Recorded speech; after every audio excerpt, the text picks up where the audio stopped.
Okay, let's go to our post-race for today's 12th annual Geico 400.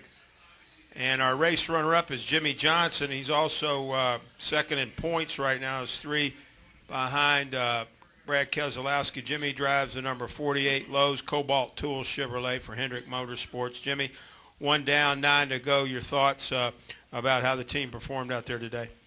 Yeah, just really proud of the team on all fronts. Overcame some adversity through our practice sessions. Sat it on pole, led a lot of laps today.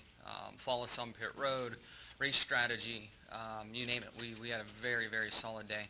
Of course, would have loved to have won the race, but we'll take second and go on. This is a fantastic way to start the chase. We'll take some questions now for Jimmie. Raise your hand. We have a couple of wireless microphones. You have a question for Jimmie. I believe Nate Ryan's got one, and then David Newton. We'll go Nate Ryan, David Newton. Nate Ryan, USA Today. Jimmie, it seemed like you were a little bit upset about the last pit stop and the way Keselowski blended back in. Did that make the difference in terms of him getting the win because he got out in front of you? And I guess for me it was reminiscent maybe a little bit of Michigan where they snookered you guys in the pits. Did it feel like it happened again today? No, it was a different situation there. In Michigan, they stayed out on fuel or had something working for them fuel-wise where we just didn't think they were on the lead lap, and they were. So it was a different scenario. He did come up early. It did impede my progress. I had to check up and wasn't sure kind of where things were going. But it didn't affect the outcome, I don't believe. The way he made quick work of traffic and stretched it out on me, I'm not sure I would have held him off. So at the time, it messed me up, but I don't think it played an outcome in the race. Let's go over to the left to David Newton, and then we'll also have Kasey join us. Go ahead, David. To the far left, David Newton. Yeah, Jimmie, David Newton, ESPN.com. Brad seems really loose coming into this thing. Can you tell that type of mentality helps the driver coming into this thing?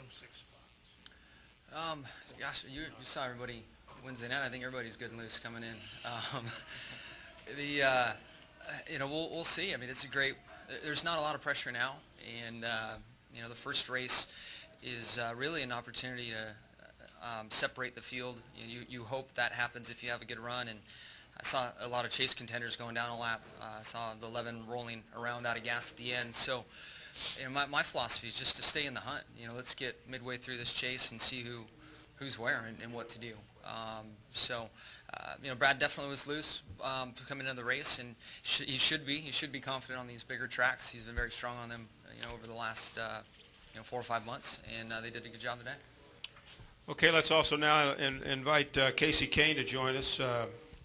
Jimmie's teammate over at Hendrick Motorsports, and he had a solid third-place finish today, driving the number 5 Farmers Insurance Chevrolet, and I believe he had the biggest jump in the standings. He's moved up now, I think, 6 spots from where he was. So, Kasey, talk about your run out there today, driving that number 5 Chevrolet. You're 15 points now out of first place. Yeah, we had a great run. The team did a really nice job. The pit stops were perfect throughout the whole race. The car was good. They were just a little bit to keep up with Jimmie, and then when Brad came up there later on, and they were just better than I was throughout that race. I was slipping a little more than I would have liked to off the corners, and we weren't able to get a handle on that.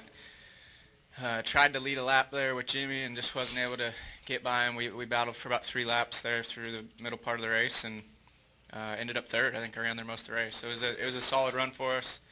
Our whole Farmers Insurance team did a really nice job, and a nice start to the chase. All right, let's go to the press box. I'm told we have a question for either Jimmie or Kasey. Press box. Jimmie, I just wondered. Oh, boy. Can y'all hear me down?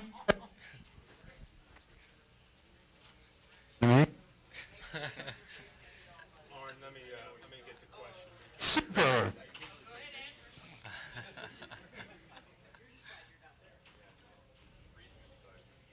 Okay, we'll come back up to Monty. Sorry for the difficulties. Are there any other questions downstairs? We will go back up to Monty.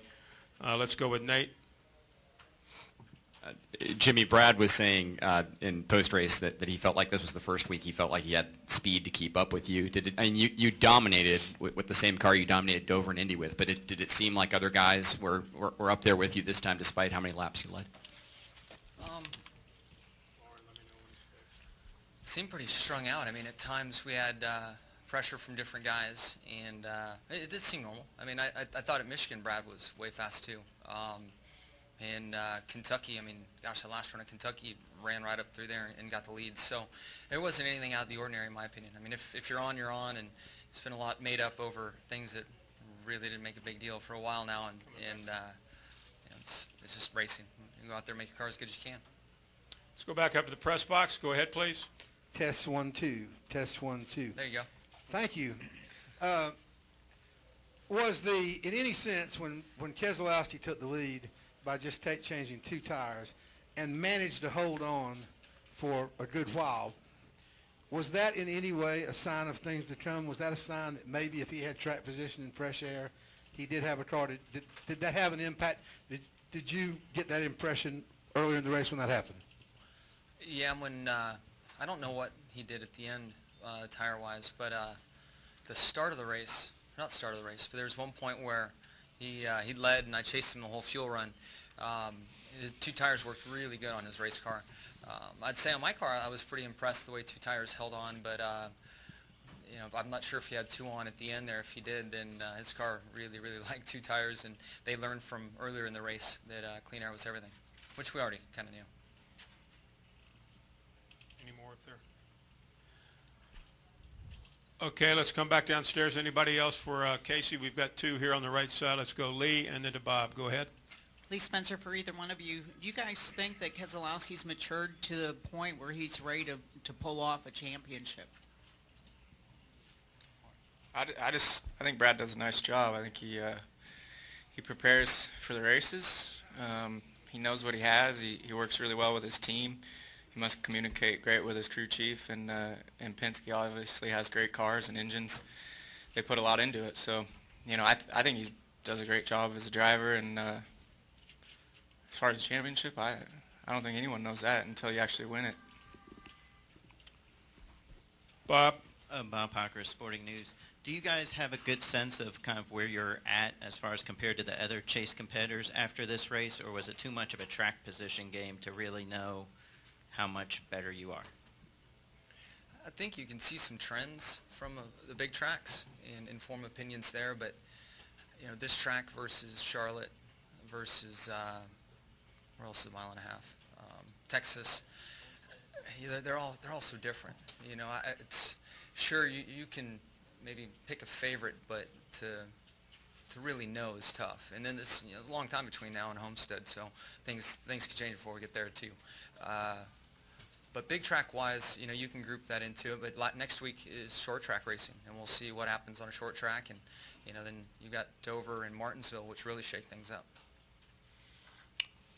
Let's go right here to Jay, right down the row here. Sort of more of a general question to both you guys. I mean, do you see this? I think we're kind of painting this as a wide open chase. It's impossible, seems like, to pick one person. Do you guys kind of see it the same way?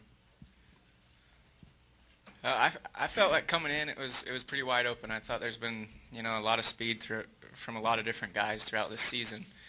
I think you have your guys, your Tony Stewart, who's won the last, you know, a couple of the last 7 maybe, and Jimmie's won 5 of them. So those guys have to be the favorites. And I mean, they've won championships. They know what it's all about, and they've handled the pressure at the end of it and done a great job with it. And so has their team. So I look at those guys as really, you know, standout guys, and then everyone else I feels pretty competitive. And the swings were, you know, they kind of changed throughout the season. So, you know, I think it's pretty open, but it'll probably take 3 or 4 weeks, and you'll have that, you know, those 5 or so guys that'll probably end up in the, you know, going until the end.